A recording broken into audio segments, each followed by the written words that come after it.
questions do we have? Michael Corbett, a member, thank you so much. Question: binding authority on the conscience anywhere seems counterintuitive with the idea of freedom in Christ. I'm not open to any church binding without loosing as well. I'd be curious to think what you think loosing entails, though. Are you from a Protestant background, Michael? I'm not.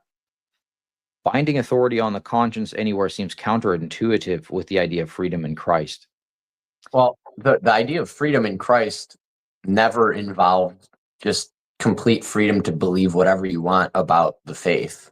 Mm-hmm. So, of course, there has to be some kind of boundary lines, or else anything goes. And then we would have no justifiable way to exclude Mormons or Jehovah's Witnesses or Westboro Baptist Church participants or whoever, because that's what Protestants are always doing.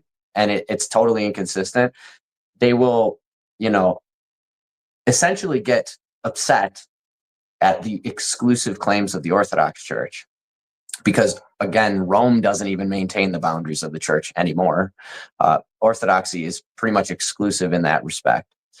But they'll get upset at those because they're aimed at them, right? They're saying, well, you're excluded according to our understanding of the boundaries of the church.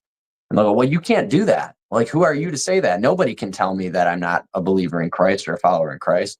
But then they will turn around in the same breath and just arbitrarily draw lines wherever they want. And every single person will exclude someone who professes to be Christian from being in the church, from being a follower of Christ. So who's drawing the lines is ultimately the root of the question. Someone has to be able to do that with objective authority, and that involves drawing the boundaries of faith in belief and practice as well. Mm-hmm.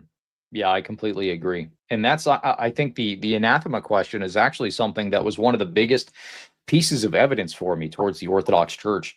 Because if you were to look at even Roman Catholic practice, it doesn't seem like all of the early anathemas are being followed in theory or in practice, where it's, at least in the words that they're saying, it seems as if there is a shift away from the actual definition of anathema, which is placing you outside of the church, so on and so forth.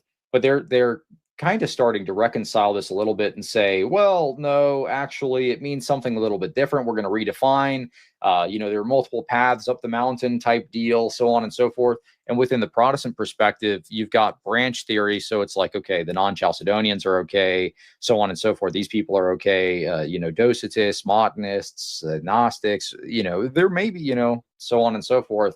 I think the case for the last piece of your question here, binding without loosing, right? You have to be able to define so exactly what you said. You have to be able to define the confines of the church, the boundaries. And if you can't do so objectively, then are you really defining it, or are you just defining it for your own specific local church? Exactly.